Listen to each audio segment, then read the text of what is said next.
Before Jesus speaks a meaningful word, he is recognized in some sense.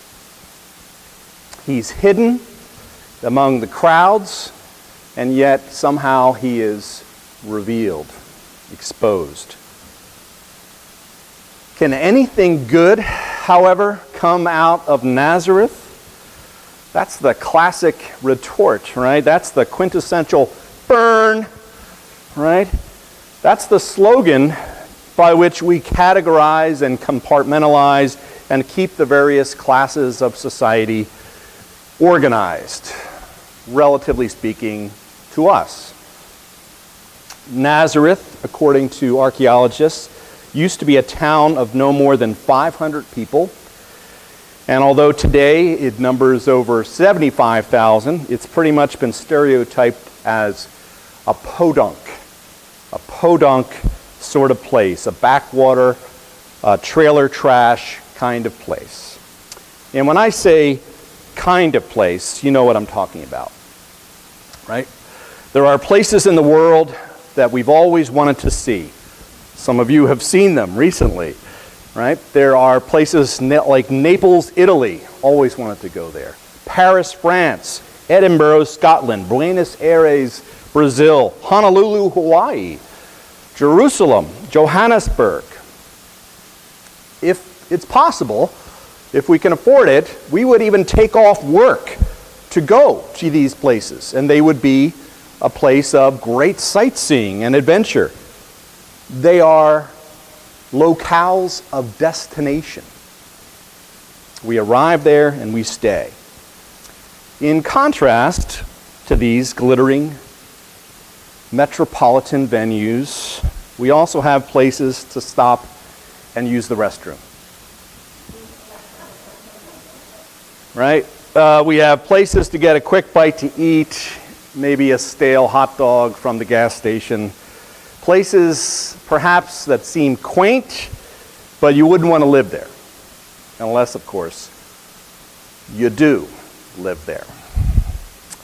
Spokane is not a little Seattle. Upon my return trip, I used to live here back in the late 80s with Cheryl, but upon our return trip in 2006, a longtime resident offered this advice. He said, Spokane is not a little Seattle. It's a big Ritzville. And by that, he meant that everything's relative, right? Compared to Seattle, compared to Ritzville, okay. And he also meant to say, I think, that people in Spokane are more likely to be connected, to know each other. It's hard in Spokane, more difficult at least, to remain anonymous in a place like this. And I'll leave it to you to decide whether that's a good thing. I think perhaps it is a good thing to be called out of the crowd, to be known. My wife and I have this running debate, although I really think in my mind there's no debate. And it boils down to this. It boils down to this. Who invented this call?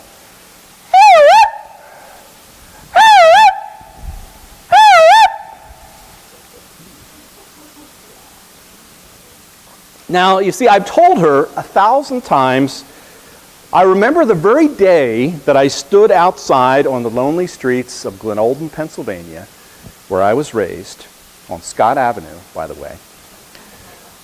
And all my friends and neighbors were inside, and I wanted to play. And rather than going to their doors, as is the tradition, and knocking, we invented this new call.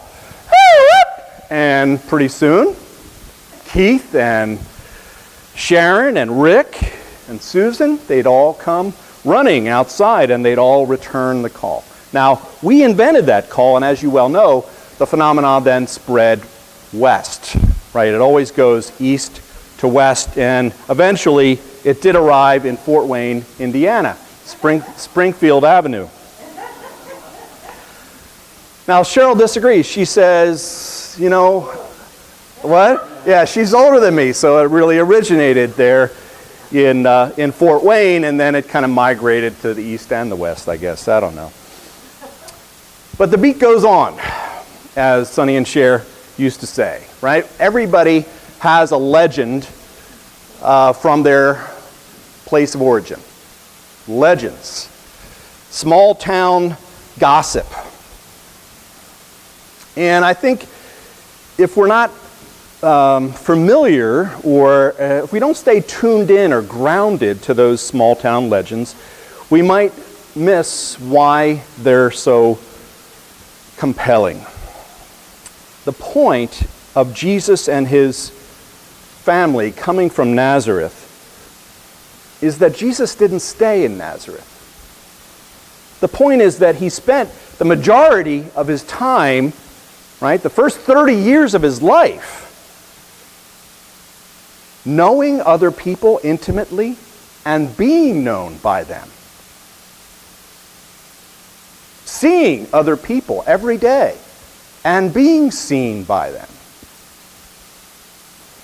Jesus spent a good long time. It's not really recorded in the scriptures, the significance of this, but I think it is significant. He stayed there, and then eventually he left. What does that suggest? It seems to me it suggests someone who is well trained in intimacy of relationships. He knows, he is known. And he comes out of Nazareth to somehow spread this same intimacy. I don't know about you, but when I go to big cities, when I go anywhere, I'm a little bit wary. I don't know who's out there that's going to manipulate me, that's going to steal my identity, so to speak. I just carry myself just a little bit differently. But with Jesus, somehow there's this challenge to kind of bring that intimacy, that Nazarene intimacy, into the world. Just before Christmas, Cheryl and I went out to eat, and we stopped by Albertsons grocery store right up here on 57. And I bought a gallon of milk or something, and a little boy and his mother came behind me in the checkout line, and the boy immediately grabbed, you know that bar that separates my items from someone else's items? He took the bar and he kind of put it down between my item, gallon of milk, and his bag of candy canes. And he did it with authority, right? He put that border down between us, and I couldn't resist. I looked at him, and I picked up the thing, and I moved the candy canes kind of in my area, right? Well, he smiled. That was the beauty of it. He smiled, he moved it back, and he said to me then, "What's your name?" "Mine's Dylan." And I remember thinking about the time, the first time that someone introduces themselves to you, it's a risk, isn't it?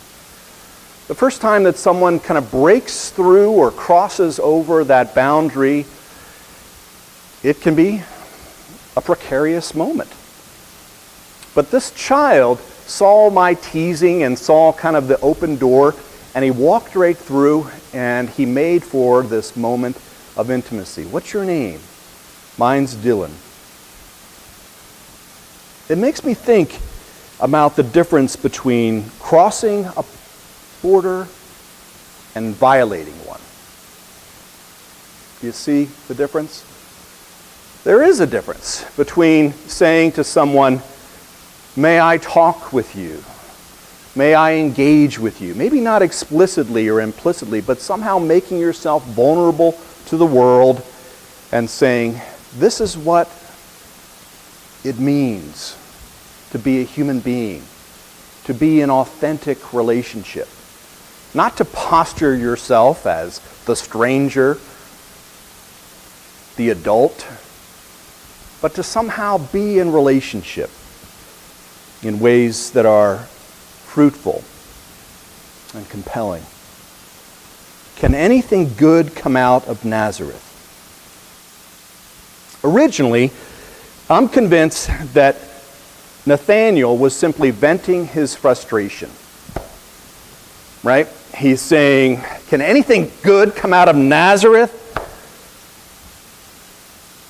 And it's almost like he's on the internet and he's sharing a tweet. He's going on Facebook and he's just railing how he can't find goodness anywhere. When the trick of goodness, and it is a trick, is to put yourself out there vulnerably in relationship. To somehow say, here I am. Let's play. Supposedly, to really know what's happening in the world, you need to go to the big city, where there's more access to more information. But I want to repeat something I said last week and the week before. Information about me, information about you, is not you. Information about justice is not justice. Information about peace is not peace. Information about love and goodness is not love and is not goodness. To access those things, we have to cross the boundary from Nazareth to the world and perhaps back again. In Martin Luther King Jr.'s letter from the Birmingham jail, it's a remarkable piece of literature, by the way, if anyone cares to read it. He begins by engaging a group of white clergymen in Alabama who are upset about outsiders coming in. This is 1963. And then he turns, and acknowledging that he's an outsider, he talks about the interrelatedness of all communities. And he says, quote, I could not sit idly by in Atlanta and not be concerned about what's happening in Birmingham.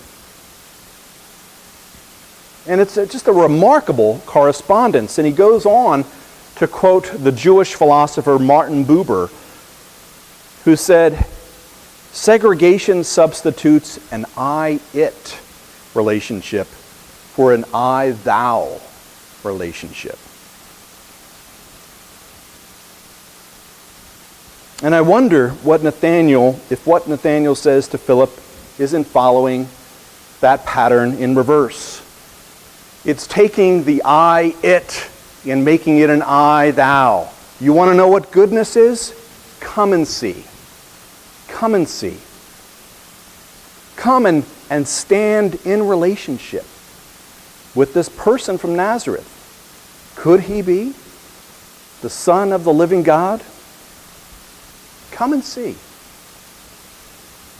And what happens is remarkable. Nathanael comes and he sees and he discovers that he's been seen.